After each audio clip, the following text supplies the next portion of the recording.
Pessoal, bom dia, graça e paz, né? Vamos orar primeiro? Pai Santo, querido, te louvamos, te bendizemos, obrigado por esse tempo precioso na tua casa, que possamos aprender um pouco mais da tua palavra. A tua palavra é a tua verdade, nos inspire, nos guie em toda a verdade. Entregamos tudo nas tuas mãos, em o nome de Jesus, amém e amém. Pessoal, vamos continuar nosso estudo no livro do Êxodo, né? Agora, capítulo 10. Capítulo 10, vamos seguir a nossa caminhada aqui, né? Estamos exatamente estudando as 10 pragas lançadas por Deus sobre o Egito, ok? Deixa eu ler alguns versículos para a gente fazer a introdução. Quero ler apenas 4 versículos. Diz assim, versículo 1. Depois disse o Senhor a Moisés: vai a Faraó, porque tenho endurecido seu coração e o coração de seus servos, para fazer estes meus sinais no meio deles, e para que contes aos ouvidos de teus filhos e dos filhos de teus filhos as coisas que fiz no Egito e os meus sinais que tenho feito entre eles, para que saibais que eu sou o Senhor. Assim foram Moisés e Arão a Faraó, e disseram-lhe: assim diz o Senhor, Deus dos Hebreus, até quando recusará humilhar-te diante de mim? Deixa aí o meu povo para que me sirva. Porque se ainda recusares deixar e o meu povo, eis que trarei amanhã gafanhotos aos teus termos. Porque a gente vê que agora Deus ameaça a Faraó com uma praga de gafanhotos, certo? Todo mundo está acompanhando aí os eventos, né? O versículo 1 diz que depois, né? Porque é uma sequência de acontecimento. Lembrando que o versículo do capítulo 10 está subordinado aos versículos do capítulo 9. Por isso que a gente vê que é uma sequência de eventos, né? Depois disse o Senhor a Moisés: vá a Faraó, porque tenho endurecido o seu coração e o coração dos seus servos, para fazer estes meus sinais no meio deles. Eu espero que tenha ficado claro para vocês qual é a maneira que Deus está endurecendo o coração de Faraó. Tá bom? Lembrando que Deus não viola o livre-arbítrio, e Deus está aqui, na verdade, criando situações baseadas no caráter do Faraó, e ele está produzindo resistência em função disso. Então Deus conhece, igual a gente, né? Deus sabe exatamente o que ele vai fazer para a gente, como as pessoas vão reagir. Ele sabe, se ele der uma prova para um, quem é que desiste e quem não desiste. Ele sabe exatamente quem é que avança, quem é que persevera. Por isso que a Bíblia diz que Deus não dá aprovação maior do que a gente possa suportar. Então, geralmente, as provas que a gente recebe de Deus são provas que a gente consegue vencê-las, consegue suportar. Então, não tem ninguém que vai dizer assim: a minha prova é maior do que eu. Não é. Ninguém vai ter prova maior do que é.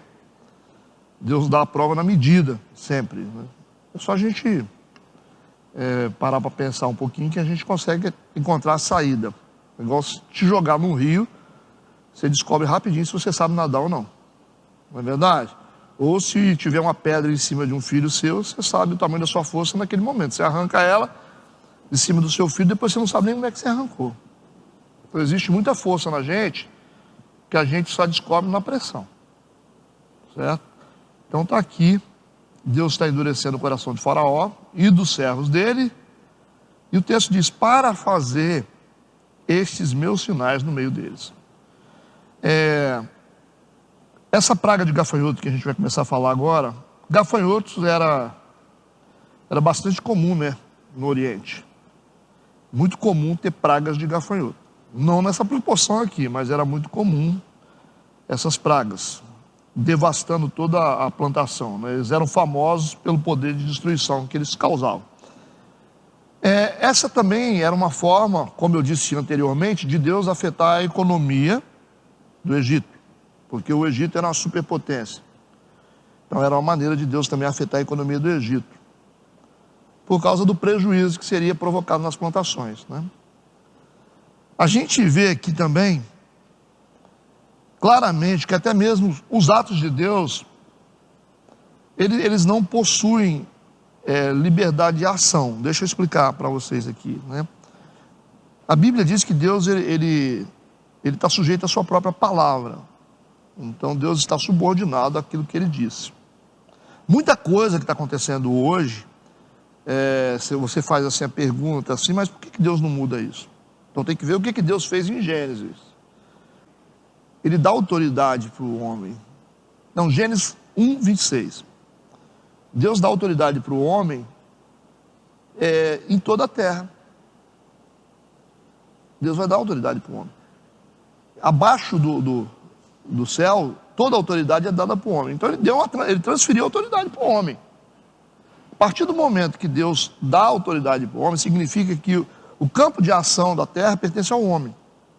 Porque ele disse, ele vai voltar a palavra dele. Por isso que a oração, ela é uma autorização para Deus agir na terra. Compreende o que eu estou falando? Então Deus, por isso que Deus sempre usa homem. Você vai ver que quando Deus quer fazer alguma coisa, ele vai usar alguém. Você vai ver na Bíblia que sempre Deus está usando alguém. Ele começa aqui nesse plano de libertação, ele vai usar Moisés. Depois ele vai usar Josué. E daí para frente vai usar um monte de gente. Sempre os planos de Deus envolvem uma pessoa. Quem está libertando o povo aqui, na verdade, é o próprio Deus, através de Moisés. Isso prova de que Deus, ele vai acessar a terra através de homens, porque Deus é espírito. E a gente tem que saber fazer essa separação. Deus respeita a autoridade que ele deu para o homem na terra. Então, quando a gente está orando, a gente está dizendo para Deus agir. Então, não é solto as coisas assim. Deus vai... Não, Deus não... Ele não vai quebrar princípios. E o que eu quero dizer para vocês, como eu falei antes e vou repetir, né? A gente vê que os atos de Deus, eles não possuem liberdade de ação, sem que haja um motivo. Sem que haja um motivo. A base de ação de Deus é o motivo. Deus não age liberalmente, assim como a gente pensa. Aleatoriamente também, de qualquer forma. O texto é bem claro, é bom prestar atenção nos detalhes. Porque a forma como está escrito é como Deus está dizendo. O que está dizendo no versículo 1? Depois disse o Senhor a Moisés: vai a Faraó.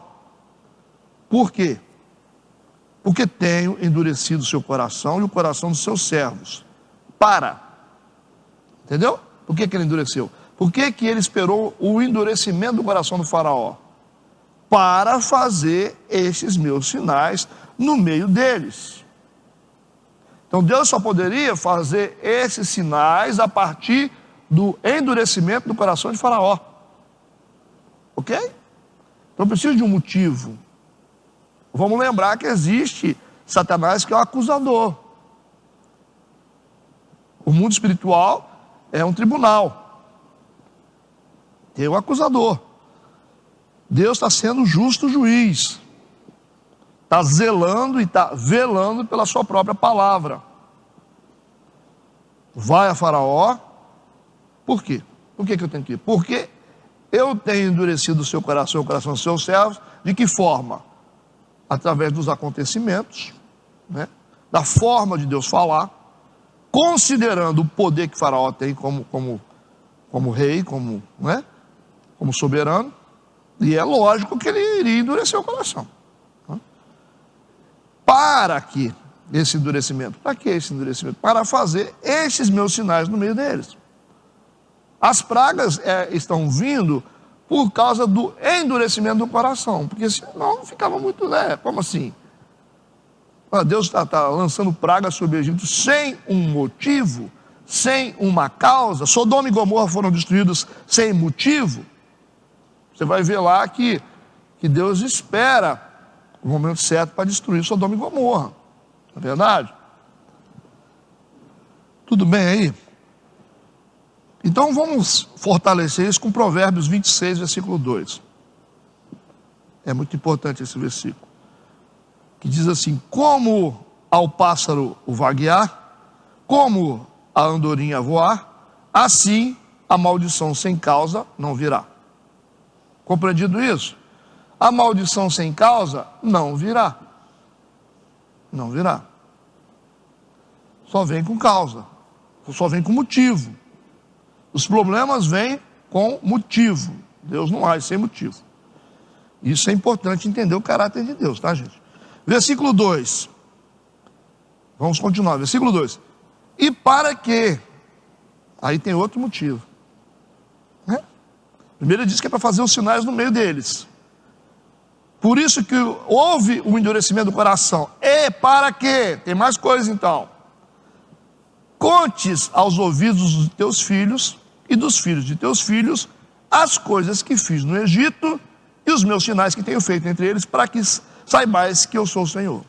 Então aqui a gente está vendo que existe propósitos de Deus nesse endurecimento de coração, nessa intenção de provocar a má índole do faraó.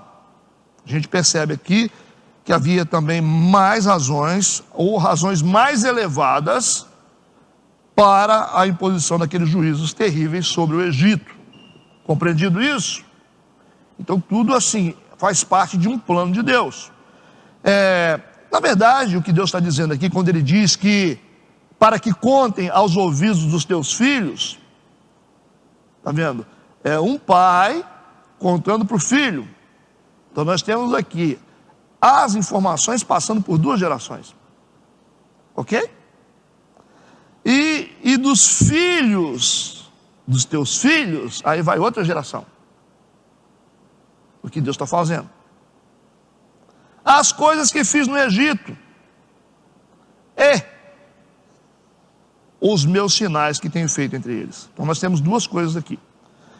Nós temos aqui as coisas que Deus fez no Egito, que Ele quer que seja passada essa informação para gerações futuras, ou seja, Deus está enviando uma mensagem para gerações futuras. Essa mensagem chegou em nós.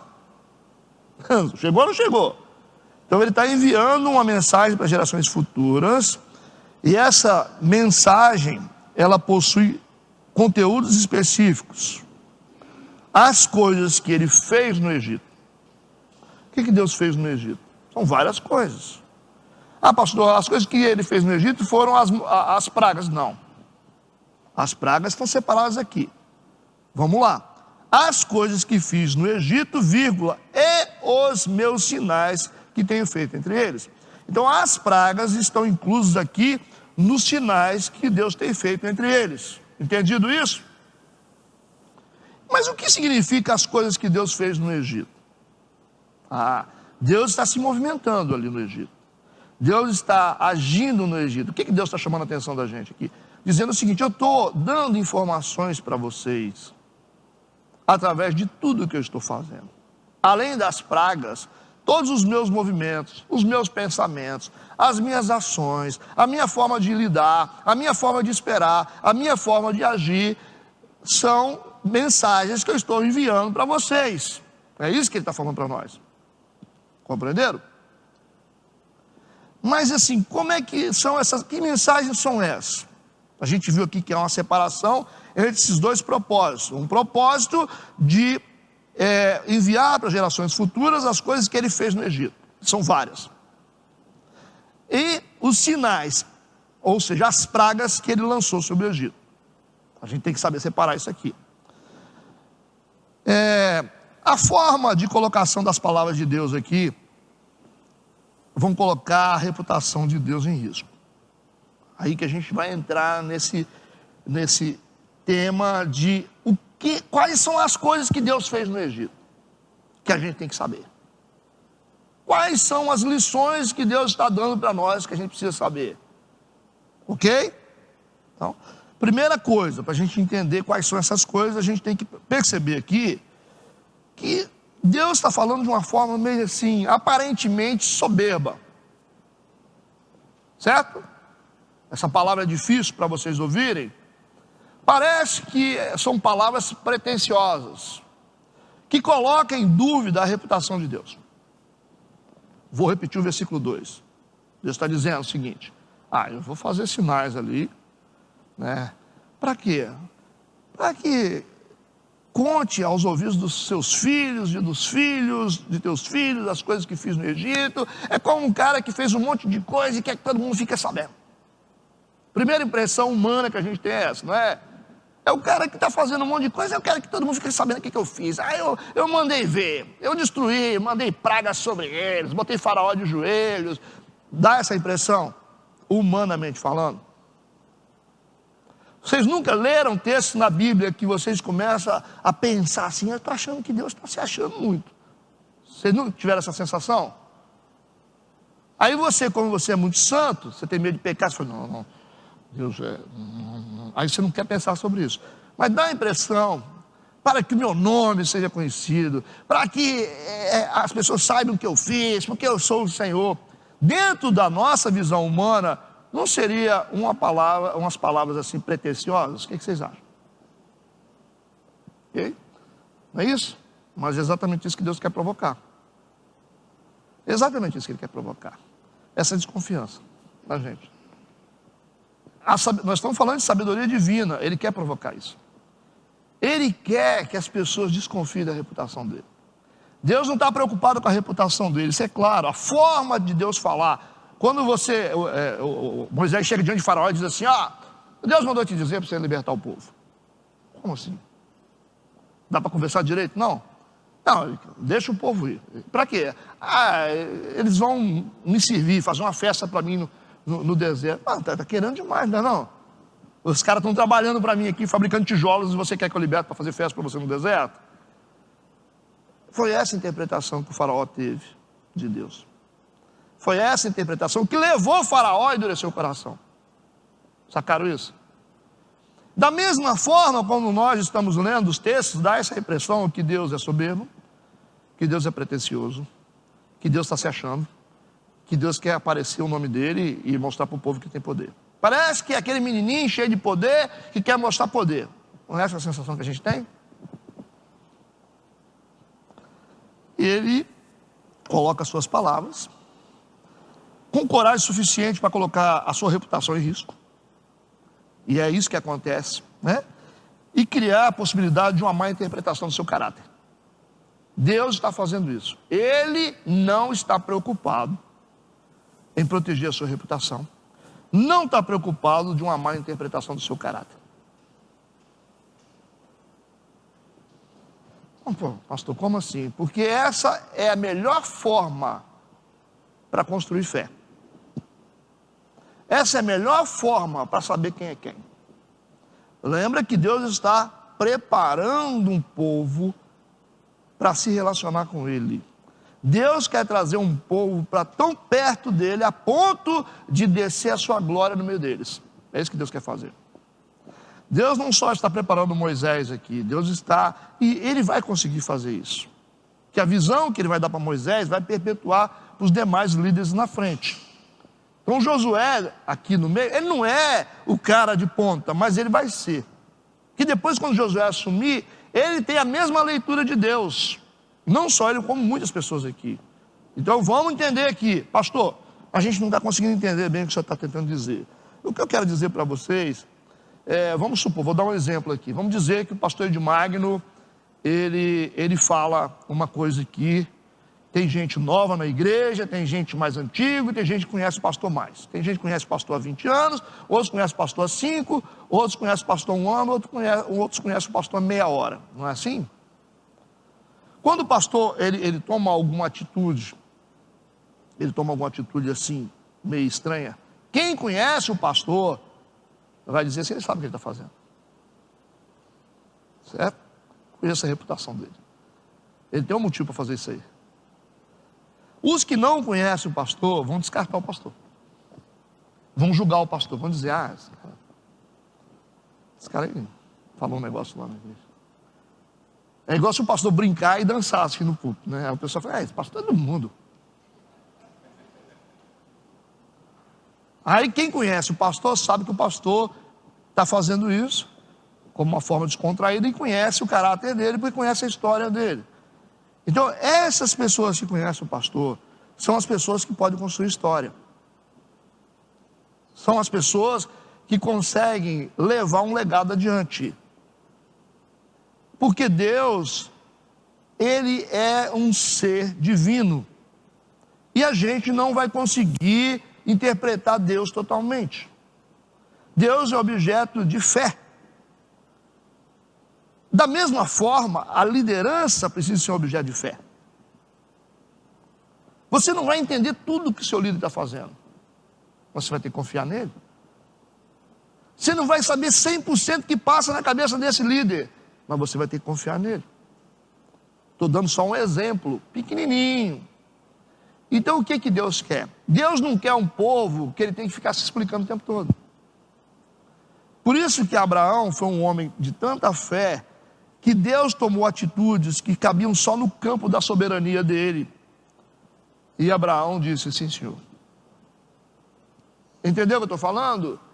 Então não dá para você construir um legado espiritual para uma geração sem que você tenha homens e mulheres que conseguem entender a soberania de Deus até nas coisas mais difíceis de entender.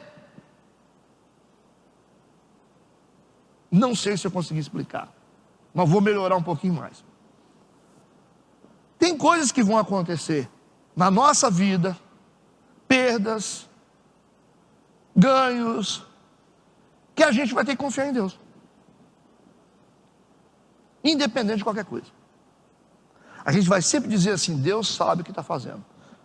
Mas peraí, mas eu perdi minha mão. Talvez ele está salvando o seu corpo inteiro.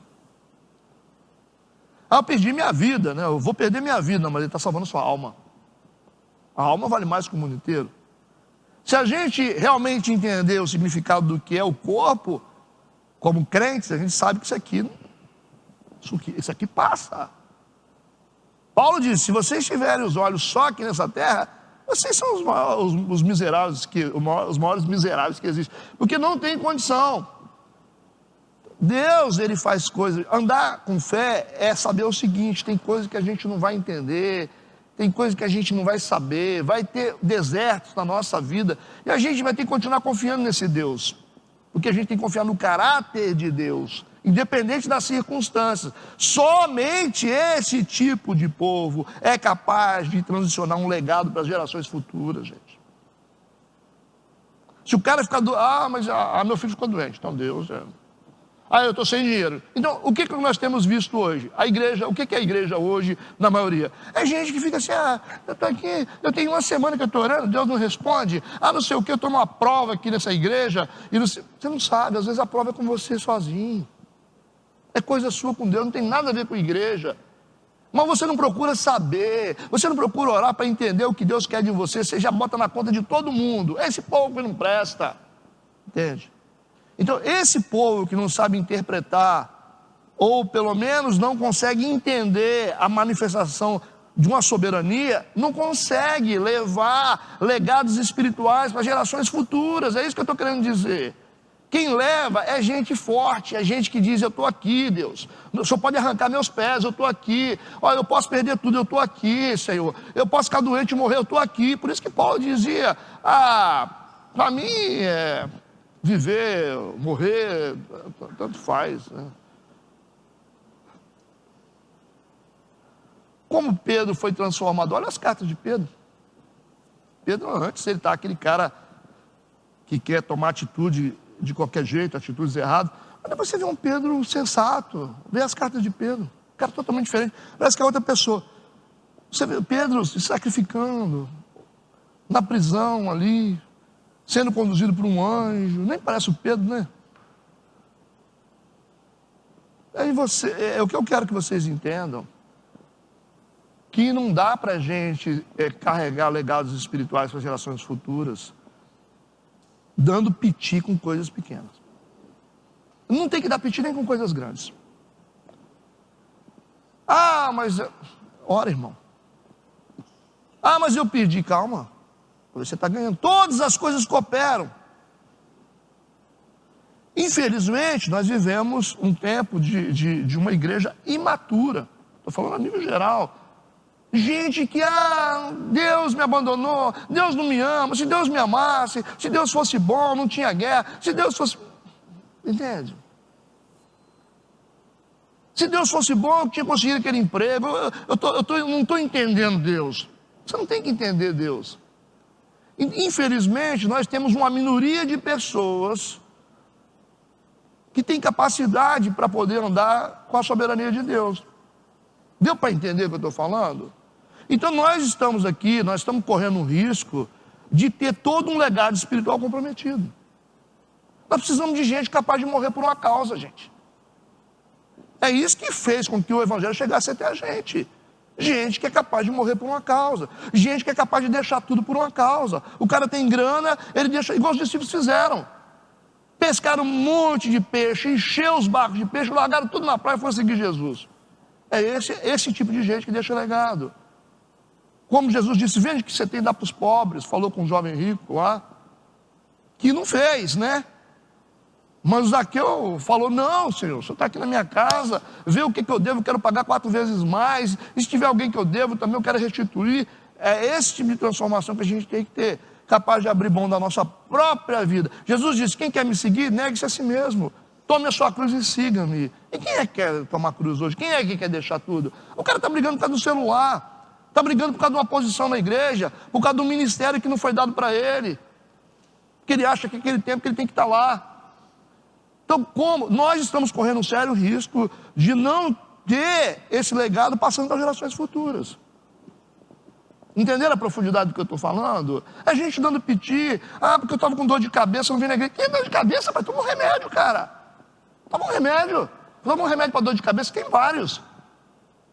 O cara deixa um culto, o cara não sabe o que é um culto, o cara não sabe o que é participar de uma obra de construção espiritual para uma geração, de preparar jovens para o futuro, que são os pastores que vão fazer o enfrentamento de demônios. As pessoas... É a maioria. Aí você tem aí uns gatinhos pingados, que não, estamos aí. Estamos aqui para o que deve é. Aconteça o que acontecer, a gente está firme aqui. Então Deus está procurando essa turma. Deus está procurando esses vasos para poder fazer com que o legado espiritual seja passado para gerações futuras. Por isso que aqui Deus não está preocupado com a reputação dele. Ele quer saber quem é que está disposto a respeitar as decisões dele, sem questionar a sua reputação. Entenderam isso? Ou não entenderam? Por isso que ele fala o que ele quer. A gente muitas vezes estamos agindo como um faraó.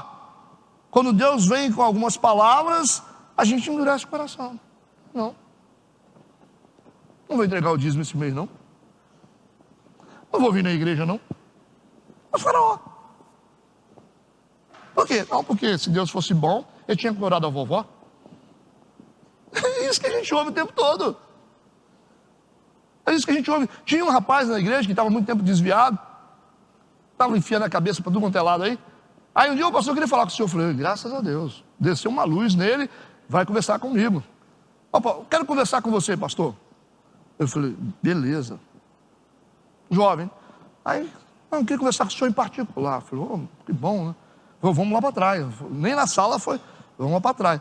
Aí sentou, falou comigo assim, pastor, eu queria falar um negócio com você. Eu todo animado, falei, vai falar assim, pastor, eu estou todo errado, quero voltar para Jesus. Falei, tem um negócio que eu não concordo com Deus. Eu falei, como é que é? Eu falei, eu não vou nem continuar a conversa, não. Ele falou, por que não? Porque você não cabe nesse tipo de diálogo, não. Eu falei, você não tem estatura para isso. Falei na cara dele, você não tem estatura para entrar nesse tipo de diálogo comigo. O que você sabe de Deus? O que você sabe da vida? Você não sabe nada, eu falei com ele. Eu falei, não se atreva a falar de um Deus que você não conhece. Não concordo com Deus, não, as coisas que ele está fazendo. Eu falei, é. Falei, você acha que Deus está preocupado com o que você pensa? Eu falei, a igreja continua. Tá? Você apodrece para lá e a igreja continua, a obra dele continua. Você, quem é? A gente tem o direito de fazer o que a gente quiser da nossa vida, mas questionar Deus, a soberania de Deus, você está de brincadeira. Eu falei, Deus, se eu deixar esse cara continuar conversando, eu vou pecar. Aí saiu assim, meio amargo, né? Mas eu estou aqui para isso. Eu fui ungido para isso. O cara começa assim, ei, se Deus fosse... Eu falei, não, você não vai entrar nem na minha casa, bicho. Não fala isso aqui, não. Que Deus... As conversas aqui, o que é isso? Nós não podemos dar abertura para esse tipo de conversa. Aí, vamos fazer um debate aqui. O cara abre a sua Bíblia e fala, vou provar para você que o sábado... Ficar discutindo essas coisas, e sábados... Eu ensino para minha igreja, eu vou ficar batendo boca com crente de outra igreja, porque ele concorda com isso e eu não concordo, e discutindo coisas de Deus. Eu questiono Deus, porque se Deus fosse bom, né, não tinha morrido fulano, né, se Deus fosse justo, puxa vida. Eles estão de brincadeira. Onde é que essa pessoa está? Ela não conseguiu acessar nada do reino de Deus, cara. Está distante. Vai voltar para o jardim da infância. Não dá. Entendeu o que eu estou falando? Então, a forma de Deus se colocar gera realmente uma má interpretação de gente que está mal intencionada. E aí ele sabe exatamente com quem ele pode contar. Deus sabe o que ele está falando. Deus sabe exatamente o que ele está fazendo aqui. Não importa o que ele está fazendo, não importa o que está acontecendo, ele sabe o que ele está fazendo. Você pode ficar com raiva de tudo na sua vida, menos de Deus. Então, entenderam o que está acontecendo? Dessa forma, ele sabe exatamente quem está disposto a pensar, quem está disposto a confiar. Um Deus que precisa dar explicação de tudo que ele faz, como é que Deus vai ser objeto de fé? Não vai ser nunca. É igual a questão de pai. Às vezes, a criança chega, né? Eu vou arriscar agora a psicologia, tá? Segura aí. A criança, ela vai chegar para você pequena e vai falar assim, você vai dizer assim, seu filho pequeno, você não vai lá na casa daquele menino mais. Né? A primeira coisa que a criança vai falar é o quê? Por quê? E a gente acha que responder porquês, isso vai ajudar. Às vezes não. Às vezes não. Porque se você fala por quê, porque o menino lá, ele faz isso. Mas por quê? Ele vai continuar com por quê. Mas aí o seu pai, mas por que o papai não quer também? Porque seu pai, a mãe do seu pai diz, ele vai falar, o porquê não para. Então o melhor caminho, às vezes, para você educar, é você dizer o seguinte, porque eu não quero. Isso é ato de soberania. Isso é ato de soberania de governo. Porque senão, filho, aí acabou os... pastor, o senhor botou esse cartaz aqui, essa letra branca aqui. Aí eu falei assim, por que o senhor botou? Porque eu quis. Aí fica todo mundo mudo, assim, olhando. O senhor é o pastor, né? O senhor quis? Eu quis, e aí? Você vai fazer o quê? Eu vou sair da igreja. Você vai? Pode ir. Não, porque eu vou pintar isso aqui de outra... Não vai não. Não vai mesmo. Compreendeu? Então tem coisa que você vai demitir o cara lá, aí o cara fala, não, por quê? Eu quero saber que você está me demitindo. Cara, você não está atendendo as minhas expectativas como patrão. Não, eu quero saber por quê. Quer saber por quê? Não tem essa. A partir de hoje, você não serve mais, você não atende às necessidades da nossa empresa. Pronto. Assina aqui. Isso é posicionamento de autoridade, gente. De soberania. Senão esse negócio de porquê não para nunca. Você fica o resto da vida tentando explicar. Você já tentou explicar, a pessoa não quer entender? Não vai entender nunca. Você pode ficar tentando. Vai lá, pega o filho pequeno e fica explicando. Ele vai ficar só. Por quê? Ele fica aí. Entendeu o que eu falei? Então a gente está entendendo a situação aqui. Isso é coisa de Deus. Por isso que Deus não está preocupado com a reputação dele, ele está preocupado em fazer o que ele tem que fazer como Deus. Eu quero dar um exemplo aqui para vocês entenderem. Gênesis capítulo 6, versículo 6. Só para você entender. Eu preciso dessa introdução, tá? Senão você não entende o resto. Depois a gente faz de carreirinha o resto, mas eu preciso dessa introdução. Pastor, o senhor está agarrado aqui. Não, calma. Respira. Gênesis 6, versículo 6 diz assim: então, arrependeu-se o Senhor de haver feito o homem sobre a terra e pesou-lhe em seu coração. Tudo bem? Você já ficou assim, né? Deus se arrependeu? Como assim? Agora vamos para Êxodo 32, versículo 14. Êxodo 32, versículo 14. Então, o Senhor arrependeu-se do mal que dissera que havia de fazer o seu povo. Puxa. Vamos para Jonas, capítulo 3, versículo 10. Se não tiver tempo para abrir, só ouça. E Deus viu as obras deles, como se converteram do seu mau caminho, e Deus se arrependeu do mal que tinha anunciado lhes faria, e não fez.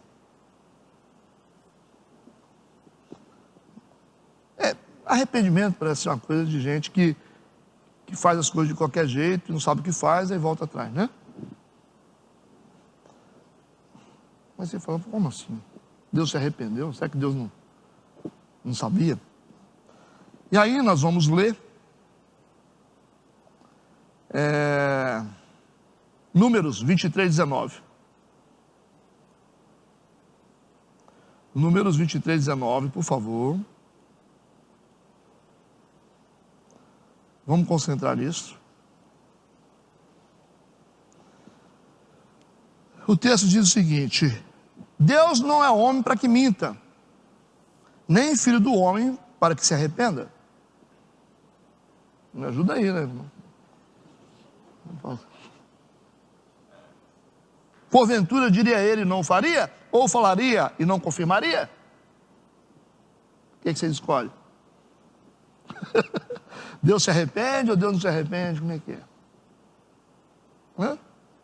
Pastor, a gente está aqui vendo os textos bíblicos confirmando que Deus se arrepende, né? Mas você precisa ser uma pessoa capaz de ir além das letras. A letra mata, o Espírito vivifica, né? Se você ficar só na letra, daqui a pouco você vai acreditar que a gente tem que arrancar a cabeça dos gigantes inimigos nossos, como Davi fez. Toda oposição, você pega, primeiro você joga uma pedra, depois você arranca a cabeça. Concorda? Ou não? E aí vocês escolhem o que vocês querem. 3 textos contra Deus dizendo que Deus se arrependeu, que Deus se arrepende, e um texto que diz que Deus não é homem para que minta, nem filho do homem para que se arrependa. Você escolhe aí que tipo de Deus vocês querem seguir. Fica liberado, né? Para quem fica só na letra, que fica com discussões vazias, vai dizer, não, aqui eu tenho os textos que dizem que Deus se arrepende mesmo. Pois é, gente. A gente tem que amar a Deus e confiar em Deus a ponto de tentar mergulhar um pouco mais fundo para poder entender por que Deus faz certas coisas. Concorda com o que eu estou falando? Eu expliquei para vocês em algumas aulas passadas o princípio de antropomorfia, não expliquei? Que são características que Deus, que é colocadas na Bíblia, dizendo que Deus tem mão, pé, olho, cabeça, né? O princípio de antropomorfia, que dá características físicas para divindades, para que a gente possa entender as questões espirituais. É só para isso. Por isso que é escrito assim. Isso não significa que Deus tem pé, tem mão. Lembra do que eu falei? Porque nós temos a ideia de um Deus que tem pé, mão, cabeça. Os olhos de Deus estão em todos os lugares. O cara pensa no zoião de Deus. Já vai falar, é azul. Azul eu vejo, no mínimo, né? Não é verdade? Os pés de Deus, as mãos de Deus estão estendidas. Aí você imagina, como é que deve ser a mão de Deus, não é? Deve ser uma mão assim forte, não é? Uma mãozinha magrinha, assim.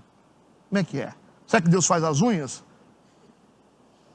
Não é isso? Deus se assenta no seu trono. A gente pensa, como é que Deus é? Será que ele é gordinho, magrinho? O trono dele deve ser largo, né? Que deve ser grandão. Então como é que ele se assenta no trono? Não é isso? Porque a gente fica só aqui, né?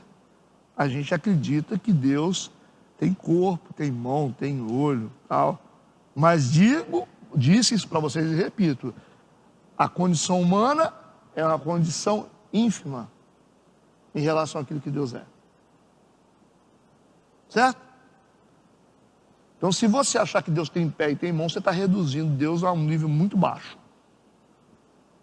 Concorda com o que eu estou falando? Você está reduzindo ele, né? E só teve um momento que ele se reduziu. Nesse nível de baixeza. Foi quando ele se fez carne e habitou no meio de nós. Só para você entender a dimensão. Um Deus se fez carne e habitou no meio de nós. Então Cristo na terra é a humildade de um Deus que se reduz ao nível humano. Você imagina qual é o nível humano você acha que o nível humano é o pior nível que tem. Por quê, pastor? Pô, lógico, nós somos pecadores. Não tem raça pior do que nós, não, tem? Nós somos pior que os animais. Nós matamos sem necessidade. Animal não. Animal mata sem necessidade? Às vezes é melhor conviver com um bicho do que com um ser humano. O que você acha? Nós não estamos vivendo nesse tempo ou não? Estamos vivendo nesse tempo onde é mais fácil lidar com um animal de estimação do que lidar com o ser humano. Eles dão um carinho, eles abraçam a gente, dormem com a gente, né? Perceberam? E eu gosto de dar aquele exemplo de que os animais ouviram a voz de Deus para entrar na arca. Agora os homens não ouviram. E aí fica claro aí que nós somos pior que bicho. Eles vieram de pá em pá, entrando na arca. Como assim? Os animais ouviram a voz de Deus? Não aparece na Bíblia nada disso. Olha a sensibilidade dos animais. Ouviram a voz de Deus entrar na arca. Os homens não ouviram a voz de Deus. Aí Deus falou, vou botar o Noé para gritar na praça para ver se vocês ouvem. Aí o Noé fica, gente, se arrepende. Mas não teve jeito não. Percebeu qual é a nossa condição? Tem gente que não acha que não, né? Mas é isso aí. Então, quando a gente acha que Deus tem a mesma forma que a gente está reduzindo a Deus a um nível muito baixo. Deus é muito mais do que isso. Sol da justiça. Deus é a rocha eterna. Não é isso? Deus é tudo. Por isso que ele se apresenta como eu sou. Ele não vai dizer assim, eu sou. Eu sou. Sou o quê? Sou seu pai, sou seu irmão, sou sua fortaleza, eu sou o seu guia, sou tua luz, o seu caminho, a sua justiça. Deus é tudo, Deus é assim. Isso, assim, Deus não tem como você dimensionar Deus. Não cabe aqui no campo das palavras. Entendeu o que eu estou falando? O que é Deus? Então, a gente não pode diminuir Deus à condição humana. A gente fica pensando, Deus está chateado. Deus está chateado, porque, está vendo? Se arrependeu, está chorando lá, igual a gente, as lágrimas estão pingando, né? Isso é coisa de religião. Eu vi Deus. Como é que Deus é? Deus eu vi. Ele é fortão, né? Sonhou. Aí eu vi que ele é assim, né? Tem um corpão forte, né? Porque Deus tem que ser forte, não pode ser um magricela, né? Por isso que é tão interessante a gente ver, igual aquele filme A Cabana, coloca Deus como uma negra mulher. Olha que tapa que o cara deu. Ali o cara é cristão demais. A discriminação da mulher, histórica, e os negros ainda. Eu ia morrer de rir se a gente chegasse e aparecesse Deus no arrebatamento, Deus se apresentar como uma mulher e como uma negra. Aí a galera ia ficar assim, uai, você achou que quer botar ele de olhinho azul, né? Isso é preconceito, gente. Cabelinho liso, então, só cabelinho liso que é de Deus? Que história é essa? Aí bota lá a foto lá, aparece lá Deus, aquele trono brilhante, aí Deus aquele cabelão comprido, aqueles olhos azuis, né? É verdade? Estão entendendo o que eu estou tentando construir aqui? Então, o princípio de antropomorfia é uma técnica que dá características humanas, físicas em Deus para a gente poder entender o mundo espiritual. Só para isso que serve. Não é Deus que criou isso, não. Foram homens. E existe o princípio de antropopatia, que dá características emocionais em Deus. É diferente. Físicas é uma coisa, emocionais em Deus. Deus sentiu, Deus se arrependeu, Deus ficou triste. Isso são características emocionais, certo? Aí o princípio é antropopatia. Por isso que eu quero ler para vocês esse Gênesis capítulo 6, versículo 6, numa versão Nova Almeida e atualizada, onde está escrito lá em cima, que eu li para vocês na primeira versão, que Deus, então se arrependeu o Senhor de haver feito o homem. Vamos ver em outra tradução, versão Nova Almeida e atualizada, Gênesis 6, verso 6. Olha o que está escrito. Então o Senhor ficou triste por haver feito o ser humano na terra, e isso lhe pesou no coração. O próprio contexto está dizendo. Não tem nada a ver com arrependimento, gente.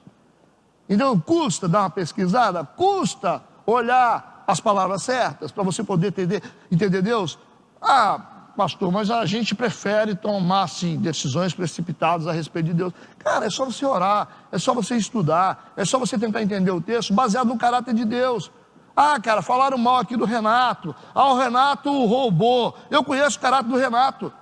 Primeira coisa que eu vou dizer é o seguinte: ele não roubou, não. Ah, como é que você sabe? Eu conheço o Renato. Não roubou, não. E eu vou saber disso. Aí eu vou pesquisar. Eu não fiz nada disso. É a mesma coisa de Deus. A gente tem que confiar no caráter de Deus. É só você pesquisar que você vai chegar à conclusão de que Deus está fazendo tudo certo sempre. Não está quebrando princípios. Seria tão bom, né? Quando alguém falasse mal de alguém da igreja, a primeira coisa que você falasse é assim: irmão, é o seguinte, você tem prova? Ah, não, então, eu não estava lá, eu não vi, então. É fácil você acabar com a reputação de uma pessoa, com palavras. Então você estava lá, cadê a foto? O áudio? Não tem, então ficou só assim, né? Ficou só... Às vezes nós somos precipitados em coisas que a gente não entende. Seria bom se a gente esperasse sem tomar decisões precipitadas. Então, Gênesis 6, versículo 6, então o Senhor ficou triste por haver feito ser humano na terra, isso lhe pesou no coração. Então, a origem da palavra aqui, arrepender, primeiro latim, tá? Não estou falando grego. Latim. Essa palavra original é no latim, né? Significa repoenitere. Repoenitere. Que é literalmente provocar pena. Deus ficou triste com essa situação deles, né? Arrependimento no hebraico vem da palavra nakum. Significa entristecer-se. Entendeu? Então você tem aqui no Antigo Testamento arrependimento no hebraico triste. Deus ficou triste com isso. É lógico, né? Deus esperava, né, um posicionamento diferente. Então não dá para a gente aplicar a palavra arrepender, que é grego, que é arrepender, que é voltar atrás, numa situação dessa aqui. Tem que saber como está aplicada a palavra e que palavra está sendo usada. Porque as traduções, elas são covardes, tá? Então, gente que quer estudar a Bíblia não pode ficar agarrado só na tradução, não. Tem que ler. Para mim fazer, por exemplo, exegese de texto, eu preciso olhar pelo menos umas 7, 8 concordâncias ao mesmo tempo. Tem que ter a tela aberta com um monte ao mesmo tempo, para comparar. Senão você vai por uma, você fica doido. Então tem muito erro de tradução. Muita tradução que, se você não estudar direito, você se perde. É bom também abrir lá uma Bíblia em grego, hebraico, para saber que língua foi escrito no Antigo Testamento, hebraico, para você entender o que está dizendo realmente ali. Senão, daqui a pouco você vai jogar pedra em Deus. Está entendido o que eu falei? Versículo 3. Assim foram Moisés e Arão a Faraó e disseram-lhe: assim diz o Senhor, Deus dos Hebreus: até quando recusarás humilhar-se diante de mim? Deixa aí o meu povo para que me sirva. A mesma coisa que Deus está querendo, que o povo seja liberto para servi-lo. Versículo 4. Porque se ainda recusares deixar ir o meu povo, eis que trarei amanhã gafanhotos aos teus termos. Aí Deus sempre criando um espaço para o arrependimento, né? Poderia ser feito agora, mas ele falou amanhã. Se ainda recusares deixar ir o meu povo, amanhã gafanhotos virão aos teus termos. Então a gente vê Deus sempre dando chance, né? Versículo 5. E cobrirão a face da terra, de modo que não se poderá ver a terra. Puxa. E eles comerão o restante que escapou. O que vos ficou da saraiva também comerão toda a árvore que vos cresce no campo. Um gafanhoto, aqui, né, um exemplo, né? Ele consome por dia o equivalente ao peso dele. Você imagina. Então come tudo que vem na frente, pai. Praga de gafanhoto come tudo quanto é vegetação. Até a árvore, folha de árvore desce. É complicado. Existem notícias de enxames de gafanhoto que cobrem 640 quilômetros quadrados. Você imagina o que é uma praga de gafanhoto, né? Por exemplo, 1 quilômetro quadrado pode conter 50 milhões de gafanhotos. Imagina o peso do gafanhoto, ele comendo, e imagina 50 milhões de gafanhotos, uma área de 640 quilômetros, e escurece Colatina, meu amigo. Uma praga de gafanhoto. E aí, a Bíblia ela sempre fala de gafanhotos e as suas espécies, né? Você vê em Joel, capítulo 1, versículo 4, fala sobre vários gafanhotos, o cortador, que até é uma aplicação para a questão financeira, o gafanhoto cortador, migrador, devorador, destruidor. Está lá em Joel, capítulo 1, versículo 4. Em algumas traduções não usa o nome cortador, chama de lagarta. O migrador só é chamado de gafanhoto, em algumas traduções. O devorador é a locusta e o destruidor é o pulgão. Se você pesquisar na internet, você vai ver o que esses gafanhotos fazem. Tem um tipo de gafanhoto que só corta a plantação, tem outros que comem a plantação, tem outros que são migradores, que eles vão em tudo quanto é região, eles migram para lugares diferentes. Aí fala mais ou menos como que, dentro da questão espiritual, como que o diabo faz. Por isso que o exemplo de gafanhoto na Bíblia, em relação às finanças, você vai ver em Joel, o que ele faz às vezes, entra em todas as áreas da vida da pessoa, destrói as finanças, assim. Isso é outro estudo, mas vocês entenderam, né? Praga de gafanhoto é o pesadelo do Oriente. Versículo 6. Eles encherão as tuas casas e as casas dos teus servos e as casas de todos os egípcios, quais nunca viram teus pais. Então vai ser uma praga diferente. Nem os pais de teus pais, desde o dia em que se acharam na terra até o dia de hoje. Virou-se e saiu da presença de Faraó. Vai vir praga de gafanhoto, né? Versículo 7. E os servos de Faraó disseram-lhe: até quando este homem nos há de ser por laço? Deixa aí os homens para que sirvam o Senhor, seu Deus. Ainda não sabes que o Egito está destruído? Parece que o Faraó não está percebendo a veracidade da situação. Mas é temoso, né? Os servos dele, aqui que estão conversando com ele, são os chamados cortesãos, né? Eles são uma classe de homens que assistem frequentemente na corte do rei.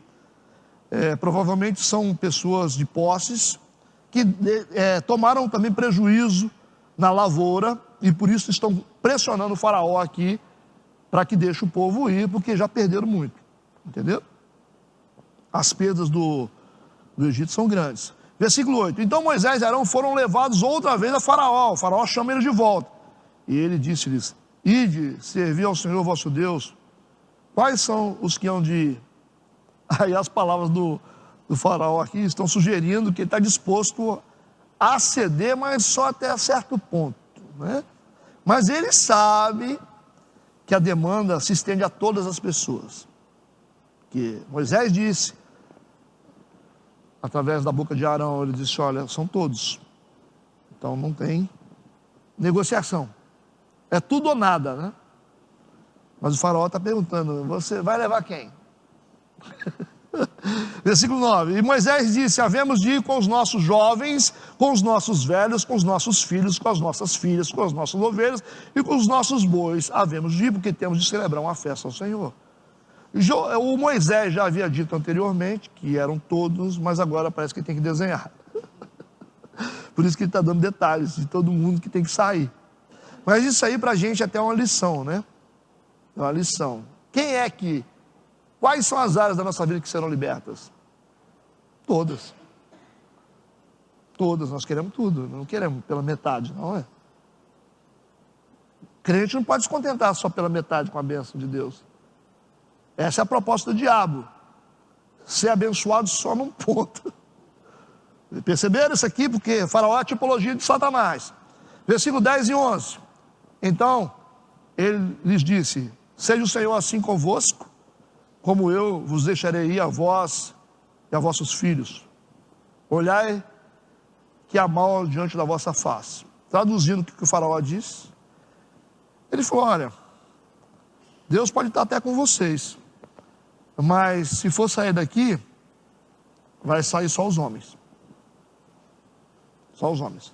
Por isso que ele fala no versículo 11: não será assim. Agora, ide vós, homens, e servi ao Senhor, pois isso é o que pedistes. e os expulsaram da presença de Faraó. Ele falou, leva só os homens, as crianças e as mulheres, os animais ficam aqui.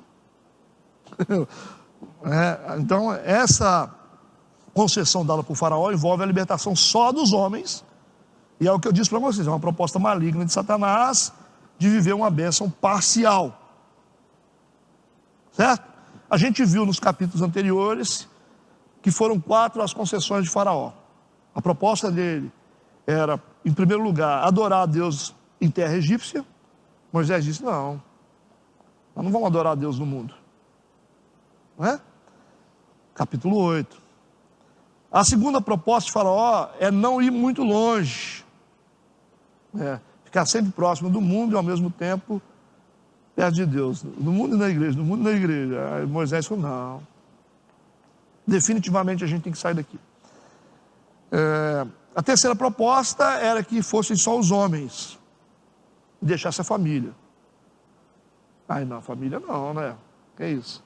O que adianta ser abençoado e a família não ser liberta? E a última proposta dele é manter as posses no Egito, as finanças. Também não. Moisés falou, não vai ficar nada. Esse negócio de ser abençoado só uma parte, quais são as áreas que eu preciso ser abençoado? Eu preciso ser abençoado espiritualmente, materialmente, a minha família tem que ser abençoada, tudo tem que ser abençoado na minha vida, não pode ser pela metade. Fora disso, é proposta maligna. Entendeu? Então a gente pode lutar para ter todas as áreas da nossa vida abençoadas, porque esse é o desejo do coração de Deus. Não dá para ficar aleijado num ponto. O cara é fera espiritualmente, mas a família dele está destruída? Como é que pode isso aí? Você vai falar, o pastor é tão bom, prega bem, mas a família dele está toda destruída, separou da mulher. O que adianta isso? Mas infelizmente essas propostas são aceitas. Concorda? Essas propostas são aceitas. O cara não tem família, mas ele quer cuidar da família de Deus.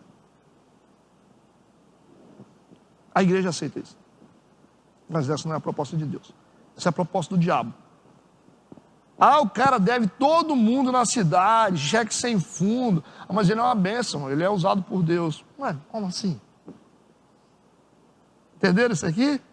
A gente ouve isso nas igrejas. Ô pastor, teve um pastor aí que ele largou a esposa e casou com outra mulher. E aí as irmãs da igreja que eram amigas dele falaram, não, mas ele ama ela. Mas tudo bem, é só descer do altar, é simples. Pode amar quem você quiser. Você pode fazer o que você quiser da sua vida, mas você tem que entender a soberania da igreja.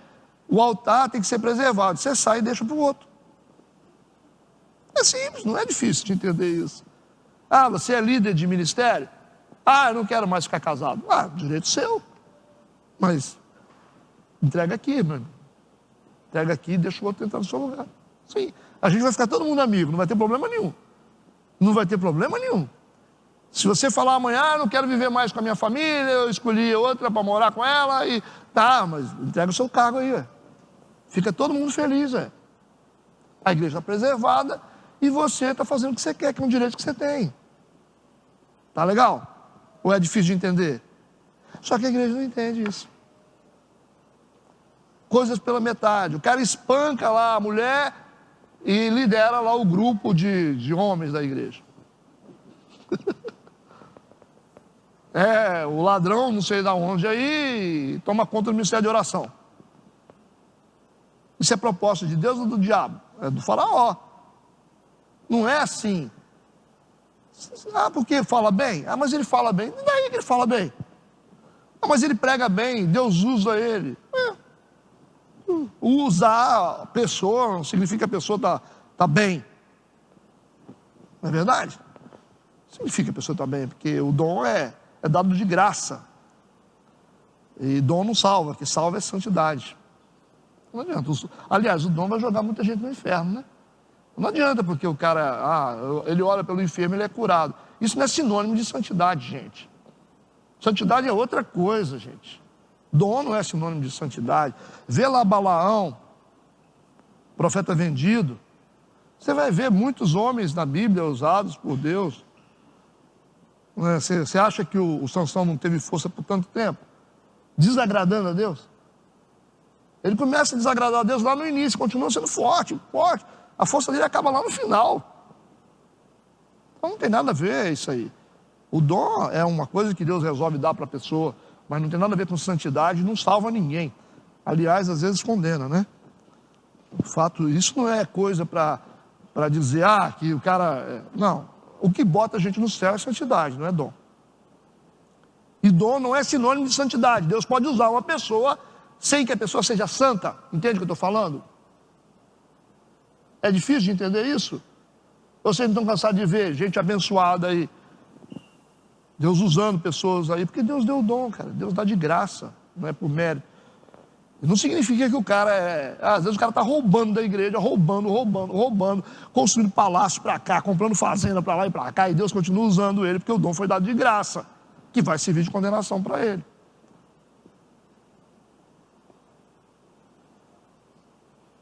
E de onde vem o poder de Satanás? Quem deu poder para Satanás? Deus. Deus tirou? Entendeu o que eu estou falando? Não tirou. Continua o poder. Que ele dá de graça. Se ele desse porque o cara pagou, aí é fácil, né? Isso é sério e é difícil de entender. Mas é a realidade que a gente precisa compreender. Então, não se iluda, hein? Se iluda, o cara está dando retreté, falando em língua, que não significa que ele não está metendo a mão no seu bolso. Não se iluda, hein? A igreja tem que aprender essas coisas, cara. Não tem esse papo de não, porque eu sou poderoso. Mas poderoso o quê? Você tem porque Deus te deu. E Deus não está interessado em tirar. Não está interessado. Porque isso aqui é um instrumento de condenação. Vai lá na Bíblia e vê lá. Jesus falando, muitos chegarão diante dele e dirão, eu expulsei demônios em teu nome. Eu curei enfermos em teu nome. Quem é que cura enfermo? Quem é que expulsa demônio? Crente. Gente que tem poder. O que Jesus vai dizer para eles? Apartai-os de mim, eu não conheço vocês. Mas como assim? É? Aí está a realidade dura, que a maioria das pessoas que são usadas por Deus não serão salvas. Eu queria que toda a igreja ouvisse isso. A maioria das pessoas, porque a Bíblia fala, muitos chegarão diante dele. Ele vai dizer, não conheço vocês. Muitos são quase todos. E isso fica claro, que a maioria das pessoas que são usadas em dom, não serão salvas.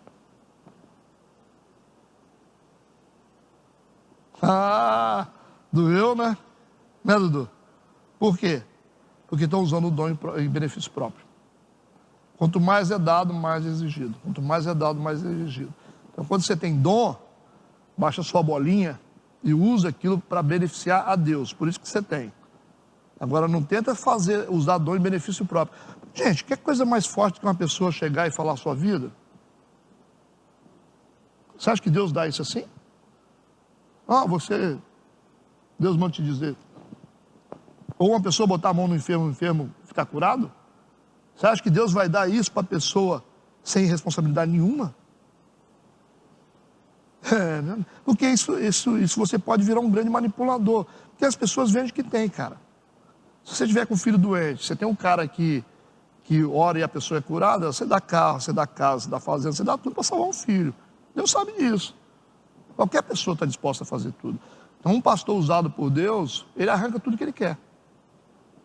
Arranca tudo que ele quer. Por isso que você vê grandes impérios sendo construídos aí. Os caras têm dinheiro que não acaba mais. Você vê uma Edir Macedo da vida que não tem onde enfiar dinheiro mais. Porque tem um dom. Dado por Deus. Mas para que está sendo feito? O dom está sendo usado para quê? Para construir império. Império, império, império. Que não acaba nunca essa torre dele, né? Uma torre de Babel. Não acaba nunca. E é uma rede de televisão comprada para poder fazer o quê? Para poder cada vez mais pulverizar a imoralidade.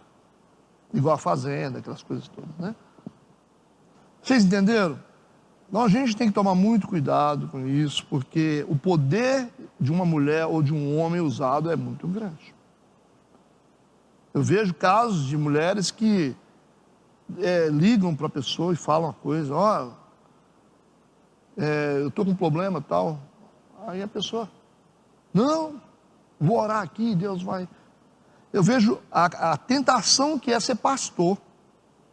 A tentação que é ser pastor. As pessoas chegam ali na minha sala e falam, pastor, eu tive um sonho. Interpreta para mim. Se eu me atrever a usar esse sonho, essa interpretação para dominar a pessoa, eu posso fazer isso. Eu posso dizer assim, o que você sonhou é o seguinte. Deus está mostrando aqui para mim, você vai duvidar? Que a gente corre o risco de pecar contra o Espírito Santo, né? Então, a pessoa está falando que Deus falou, você fica assim, né? Aí a pessoa falou, não, eu tive um sonho e tal, e aí eu vi assim uma casa assim, com uma janela. Aí o pastor malandro, né?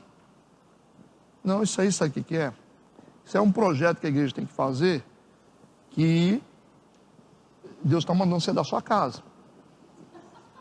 Aí ela, pastor, E aí o emocional vai a 1000 por hora, né? A pessoa está ali, né? Ai, Deus está falando comigo. A possibilidade dessa pessoa dar a casa é de 60%, 70%. É muito difícil, cara. Você falar que Deus falou, como é que você vai fazer? Então você pode usar. As pessoas vêm a mim, o pastor, Deus não te mostrou nada, não?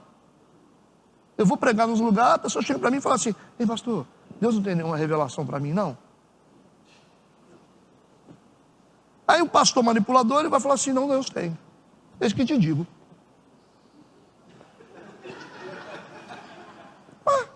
É muito fácil. Deus está mostrando aqui o seguinte, você tem que melhorar a sua fidelidade. Mas como, pastor? Ah, não sei, eu acho que você está muito cheio de dinheiro, você tem feito pouco pela igreja. E essa revelação é para você, não contra o seu marido, hein? Eu tinha uns amigos, eu trabalhava, dizia que as mulheres entregavam televisão. Uma vez um cara falou para mim assim, ô pastor, pelo amor de Deus, minha mulher é da igreja tal, já entregou minha geladeira, minha televisão, não aguento mais não. Foi por isso que eu não gosto de igreja. Ele falou, já entregou tudo. Tudo está vendendo, tudo lá em casa, dando para a igreja. É o poder, meu amigo. Aí você vê o cara lá na ruazinha lá, ele bota 4 paredinhas, com uma portinha. O cara nunca estudou na vida, fugiu da escola. O cara não tem expressão nenhuma na sociedade, não tem estrutura nenhuma social. Aí o cara é o homem de Deus.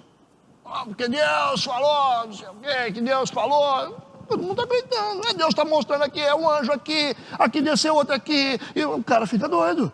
Fica todo mundo doido. Já teve casos de igrejinha ali, o cara analfabeto de pai e mãe, solteiro, e entregando um monte de coisa que é coisa nenhuma, e aquele monte de mulher de empresário, tudo lá, infestado de mulher de empresário lá dentro, os maridos, não tem jeito, pastor, vai para lá, não tem, quer, aí fica lá contando história, que viu o anjo, Deus mandou dizer, não sei o quê, o seu pé está inchado é por causa disso, aí vai falando.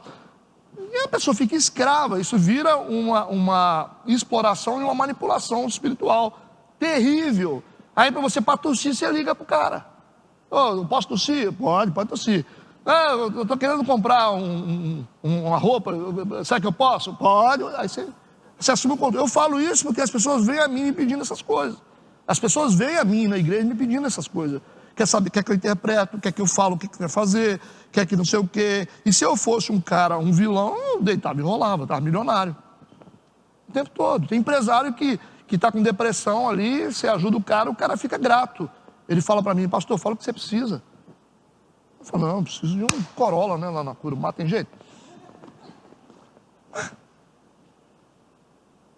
Quanto vale a cura de uma depressão? Entendeu? Tem gente na nossa igreja que é grato, porque o filho estava todo enrolado também, o casamento acabou também, e aí eles são gratos. E você vai fazer o que com isso aí? Você vai explorar eles? Eles vão dizer não para você? Eles não vão dizer não. Tem muitos de vocês aqui que não sabem dizer não. Se eu chegar e falar, Renato, eu preciso disso, não sabe dizer não. Não sabe. Preciso do seu carro, hein? Você me leva então, vai dizer não?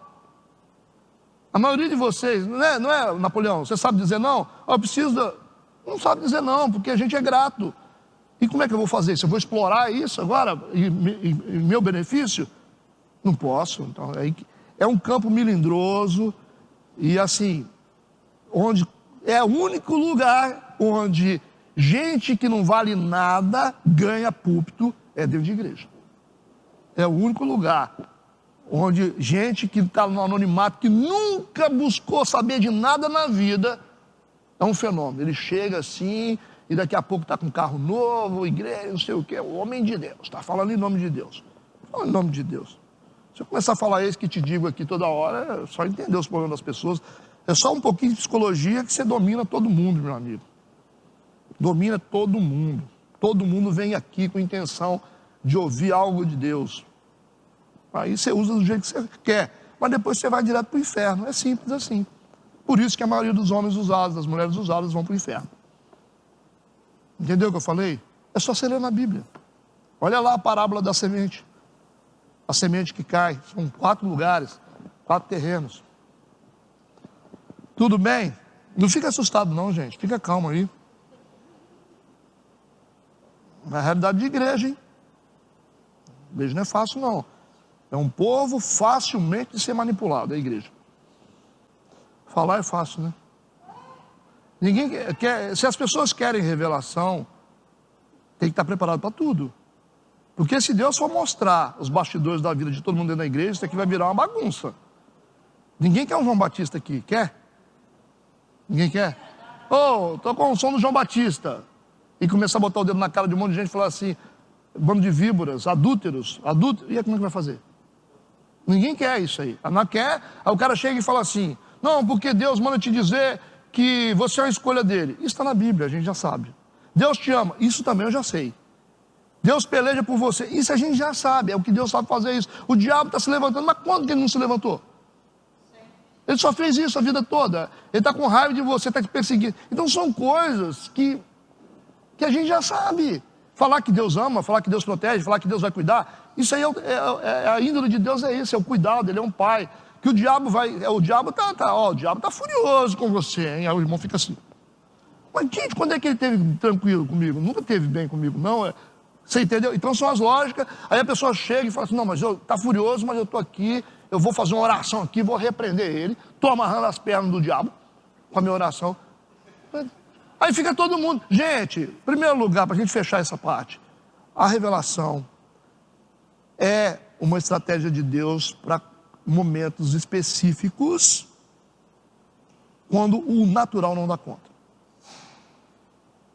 É uma providência. Deus entra no mundo, ele usa o mundo transcendental para revelar coisas para você, de emergenciais. Não funciona do jeito que a gente pensa. Tá? Existe lógica, existe a vida, existe cérebro, certo? A construção das coisas são assim. Então você tem que pensar. Às vezes o Renato está ali, às vezes numa situação desesperadora, Deus tenta falar com ele de uma forma, aí não consegue ouvir, Deus levanta não ouve, aí daqui a pouco o Renato, eu vou pular daqui de cima, aí a emergência, o que acontece? Materializa um anjo na frente dele, se Deus tiver um propósito na vida dele. É igual você vai ver lá, Deus fazer uma mula falar. Aí aparece um anjo com uma espada, para matar, né? Porque anjo com espada é morte, para preparar para morrer. O cara ia ser morto. Aí Deus usa a mula para falar. Então são momentos extraordinários de Deus, onde o natural não dá conta. A Bíblia diz, bendito o que creu sem ver. Certo? Então, se Deus precisar usar uma emergência para descer um anjo, ele vai usar. Ele vai usar. Às vezes tem que falar com você, tem que usar um anjo. Às vezes, para falar com você, tem que levantar um profeta ali na sua cara e falar, para, senão você vai morrer. Já aconteceu. De chegar assim, Deus usou uma pessoa para falar com um amigo meu, falou, se você não para, você morre. Aí ele ficou assim, tá. Porque às vezes tem que usar. Então, para esses momentos, a gente tem que entender. Então, existem ferramentas espirituais que são usadas em momentos específicos, não do jeito que a gente pensa, todo mundo falando com Deus. Vê quantas vezes que Deus falou com Moisés no deserto. No máximo 4 vezes. Não é assim. Não é assim, todo mundo falando em nome de Deus, Deus falando para... Isso virou uma bagunça, né? Por favor, né? Por favor. Peraí, a gente não tem que pensar mais, não? Vai trabalhar, meu irmão. Vai trabalhar. Às vezes você quer, igual tá lá no deserto, o povo lá diante do Mar Vermelho, tá o povo, Deus tem que falar. E vai Moisés, Deus, o senhor tem que falar. E Deus diz, por que clamas a mim? Pede o povo para marchar, diga para eles marchar. Então tem momentos que você tem que marchar. Não tem que ficar, oh Deus, peraí, né? Por favor. Vê lá o Pedro quando sai da prisão, o anjo tira ele até um certo limite, depois o anjo solta ele vai em direção da igreja, que é uma decisão voluntária dele. Você viu a libertação de Pedro? Que o anjo sai arrastando ele? Quando sai do lado de fora da prisão assim, ele tem que ir para o caminho certo, da racionalidade. E ele vai exatamente para onde tem um monte de gente orando em casa, que é a igreja local. Porque essa é uma decisão pessoal, Deus não vai interferir, por isso que o anjo solta ele. Então existem momentos, tem aquele momento lá que o Elias está lá bebendo lá do ribeiro. O ribeiro existia. O ribeiro existia. Estava lá o ribeiro, Deus vai te dar água. Deus disse, eu vou te dar água do ribeiro. E ele bebia água do ribeiro, mas teve um momento que a água secou. Do ribeiro. É um momento onde o natural se esgota. Aí daqui a pouco, o que Deus fala? Você vai para tal lugar que eu vou mandar uma viúva te sustentar. Ela vai cuidar de você. Percebe? Aí vem, depois você vai ver as histórias de Elias, é corvo vindo, trazendo comida. Bom, é só raciocinar um pouco. Ou Deus é doido, Deus é mandrake, fica aí dando tiro para todo lado. A gente pensa que Deus é mandrake, fica fazendo mágica. Meu Deus do céu, a gente diminui Deus demais. Agora, não dá, né? Quem é você? Ah, eu sou o Joãozinho ali da esquina. Ah, daí? Ah, Deus mandou te dizer. Tá, fala aí. Se for de Deus, vai confirmar. Se não for, eu já recebi 1 milhão de profecias e não deu em nada. Só ficou pior a minha vida. Tem uns que bate em cima da gaveta. Agora tem outros que só ouve conversa fiada. O cara quer ser profeta. Profeta tem essa mania, né? Fala até quando Deus não manda. Esse é o problema de profeta. Fala, Deus usa. Mas tem hora que Deus não usa para falar. E ele acha que ele é a boca de Deus o tempo todo. E não é. Não é. Então Deus usa os profetas no momento que ele quer. Mas tem muito profeta falando de si mesmo. Quer governar a vida dos outros, dirigir a igreja, dar ordem para pastor, dirigir a vida do empresário. Aí o empresário está lá comendo na mão dele e ele controla todo mundo dentro da igreja. Ele é o doutorzão da... Isso é um problema sério na igreja. Não tem coisa pior do que isso. Manipulação, dominação e controle. Tem um livro ali, se você quiser ler, eu te empresto. Poder da manipulação. Com esse negócio de coach agora, então, meu Deus do céu.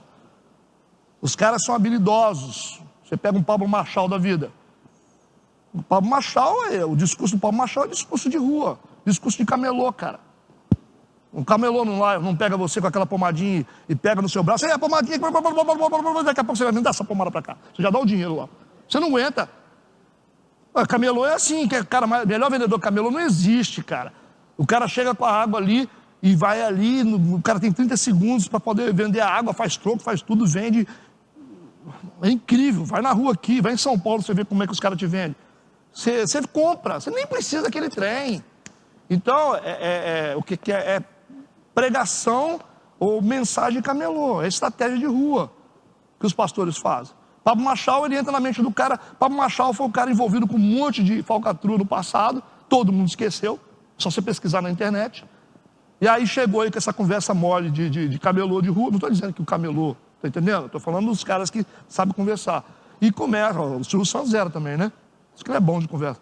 Aí o que ele fez? Ele chega na cabeça do cara, não, porque você não sei o que, você é forte, não sei o que, estica o braço para cá e pula para cima, não sei o que, tem um leão dentro de você, grita, faz como um leão, cara, como um leão, ele está liberto. Aí o cara sai vendendo livro, um monte de livro, e palestra de não sei, 5 mil reais para entrar, fazendo milionário. Por quê? É o discurso de rua, meu amigo. E isso está entrando dentro das igrejas. Você vê um monte de gente que não tem, você não sente nada de Deus. Os caras, Thiago Brunet, coach. Totalmente coach. Você não vê unção, você não vê espiritualidade nenhuma no cara. É um coach. Treinado fora do país, com ideologia americana, que tem mais nos Estados Unidos. Ideologia americana que chega com coach, psicologia misturada com sugestão. E o Espírito Santo nem entrou no lugar, daqui a pouco está todo mundo na onda. E vamos comprar livro, vamos dar dinheiro, vamos pagar palestra de 5 mil reais. E vamos mudar a vida. Você vai mudar a sua história com esse final de semana. E você vai ver, você vai ser outra pessoa. Aí todo mundo querendo efeito micro-ondas, esqueceu que a vida é um processo. Tá bom, então. A vida é um processo. É 20 anos, 30 anos de igreja, a gente está mudando ainda. Tudo de Deus é em doses homeopáticas. Deus nunca dá tudo de uma vez. Quando você vê alguém que está dando tudo de uma vez, você pode sair fora que isso é coisa de faraó. Deus nunca dá. Sai da tua terra e da tua parentela e vai para um lugar que eu te mostrarei. Mas como assim? O senhor não podia dar o endereço? No caminho você vai saber. Não sabia nem o que ia fazer direito, né? Então assim, gente, não dá, gente. Não dá tudo. Anda comigo. Você vai saber no caminho. A descoberta é feita na caminhada. Aí, quem não estuda a Bíblia, não entende o plano espiritual, não.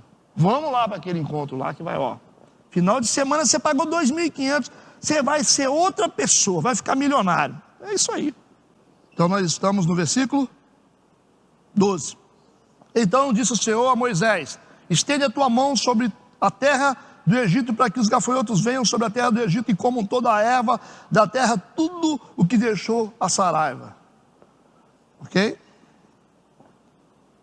Você vê que Deus quer que todas as coisas sejam abençoadas, não só algumas coisas, mas todas. Versículo 13 e 14. Então estendeu Moisés sua vara sobre a terra do Egito, e o Senhor trouxe sobre a terra um vento oriental todo aquele dia e toda aquela noite. E aconteceu que pela manhã o vento oriental trouxe os gafanhotos, e vieram os gafanhotos sobre toda a terra do Egito, e assentaram-se sobre todos os termos do Egito. Tão numerosos foram que antes desses nunca houve tantos, nem depois deles haverá. Então Deus usou um vento oriental durante todo o dia e toda a noite para poder trazer os gafanhotos. Então esses gafanhotos vieram de muito longe. Isso significa, Deus está mostrando para o Egito que o poder dele vai além das fronteiras do Egito.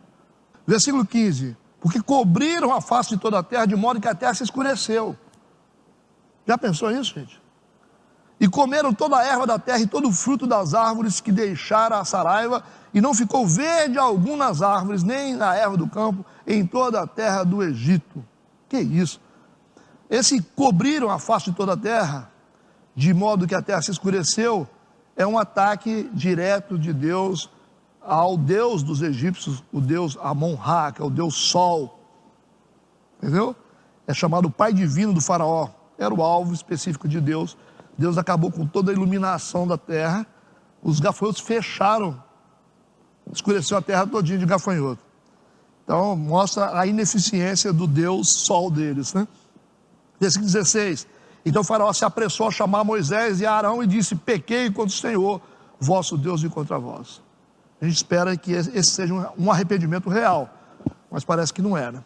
Versículo 17. Agora, pois, peço-vos que perdoeis o meu pecado somente desta vez, e que oreis ao Senhor vosso Deus, que tire de mim somente essa morte. As palavras de Faraó, aparentemente, parecem ser sinceras, mas é Deus que sonda os corações, né? Versículo 18. Saiu da presença de Faraó e orou ao Senhor. No versículo 19. Então o Senhor trouxe um vento ocidental. Primeiro o oriental trouxe, agora o ocidental vai levar. Fortíssimo, o qual levantou os gafanhotos e os lançou no Mar Vermelho. Não ficou um só gafanhoto em todos os termos do Egito. Primeiro o vento oriental para trazer, depois o vento ocidental para tirar. Então, assim, a gente vê um vento que traz gafanhoto, um vento que leva os gafanhotos. Então, nem todo vento é ruim. Às vezes a gente fala assim: mas minha vida tem um vento, mas nem todo vento é ruim. Talvez o vento que você está vivendo hoje é o vento que está levando os gafanhotos embora. Ou está trazendo, né? Sei. Versículo 20. O Senhor, porém, endureceu o coração de Faraó, e este não deixou ir os filhos de Israel. A obstinação e a impenitência prolongada de Faraó estava sendo agravada pela atuação das justas leis de Deus. Versículo 21. Então disse o Senhor a Moisés: estende a tua mão para o céu, e virão trevas sobre a terra do Egito, trevas que se apalpem. Trevas que se apalpem, como assim? Então a gente precisa entender isso aqui para a gente finalizando, que é mais um ataque a Amon-Ra, né, que é o Deus Sol deles, do Egito. Esse Deus Sol não está iluminando nada, porque agora vai vir uma praga de trevas, mas trevas que se apalpem. O texto sugere que essa escuridão seria causada por algo transportado pelo ar, ou seja, tempestade de areia, muito conhecida na região. Por isso que está dizendo que é palpável, né, esses elementos, essa escuridão. Versículo 22. E Moisés estendeu sua mão para o céu e trouxe trevas espessas em toda a terra do Egito por 3 dias. Esse tempo de duração de 3 dias dessa praga é característica desse tipo de tempestade, que geralmente ocorre no Oriente entre março e maio. Então ela fica 3 dias realmente cobrindo a terra. O fato do texto enfatizar as trevas e não a tempestade de pó de areia, isso que é importante, indica que o Deus Sol, Monra, o Deus do Egito, o pai divino do faraó, era realmente o alvo específico da praga. Você vê que ele não vai enfatizar a areia, o pó de areia, mas sim as trevas que estão encobrindo a terra também. Por isso que o ataque é aos deuses egípcios. Versículo 23, não viu um ao outro, e ninguém se levantou do seu lugar por 3 dias, mas todos os filhos de Israel tinham luz em suas habitações. Versículo 24, então o faraó chamou a Moisés e disse, ide, servi ao Senhor, somente fiquem vossas ovelhas e vossas vacas, vão também convosco as vossas crianças. A ideia do faraó, por causa da calamidade causada no Egito, ou seja, foi abalada toda a força comercial do Egito, foi afetada, principalmente no campo. Então, ele vê no rebanho dos hebreus uma saída de sobrevivência. Ele diz, vocês podem ir, mas deixa pelo menos o gado aí para a gente, porque o gado dele já foi afetado, né? Então essa também é uma proposta maligna da gente ser livre em tudo, menos na vida material. Versículo 25, Moisés, porém, disse, tu também darás em nossas mãos sacrifícios e holocaustos que ofereçamos ao Senhor nosso Deus. Possivelmente, esses animais que os egípcios terão que sacrificar para Deus, é o que Moisés está falando com ele, você vai ter que dar para a gente também animal para a gente sacrificar para Deus no deserto. São os animais que sobreviveram nas mãos daqueles egípcios que obedeceram à voz de Deus. Lembra disso? Então os animais deles foram conservados. No versículo 26, e também o nosso gado há de ir conosco, nem uma unha ficará. Então essa aqui é uma figura de linguagem, que está dizendo assim, não vai ficar nenhuma unha para trás dos animais, porque daquele havemos de tomar para servir ao Senhor nosso Deus, porque não sabemos com que havemos de servir ao Senhor, até que cheguemos lá. Então essa é a proposta de Deus, e é uma proposta também para a igreja, nem uma unha fica nas mãos de Satanás, nada vai ficar retido na nossa vida, todas as áreas seremos abençoados. Esse é o desejo de Deus. Versículo 27, o Senhor porém endureceu o coração de Faraó, e este não os quis deixar ir. Pois é, né? Versículo 28 e 29, e disse-lhe Faraó, vai-te de mim, guarda-te que não mais vejas o meu rosto, porque no dia em que vires o meu rosto, morrerás. E disse Moisés, bem disseste, eu nunca mais verei o teu rosto. Já estava no final das pragas, a gente vê o desespero do faraó para manter os animais dos hebreus no Egito, já que o Moisés não aceita a proposta, ele endurece o coração e não vai deixar ir. Porque deixar ir significava talvez a derrota do Egito. O Egito já está bem abalado aqui. Entenderam a caminhada, gente? Entenderam esse capítulo 10 completamente? Fica as lições para a gente aí, das pragas sobre o Egito, ataque de Deus aos deuses egípcios e as nossas experiências. As experiências que nós tivemos aqui no decorrer do estudo. Tá bom? Por hoje está tranquilo? Amém. Vamos orar. Pai Santo, querido, te louvamos, te bendizemos, obrigado por esse tempo, nos leve em paz, guardados e abençoados pelo teu poder, em nome de Jesus. Amém.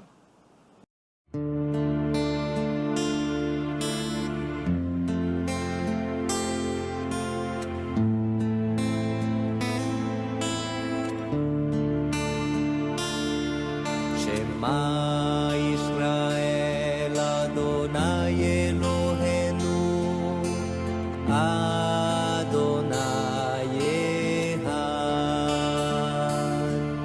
Shema Israel Adonai Eloheinu Adonai Echad.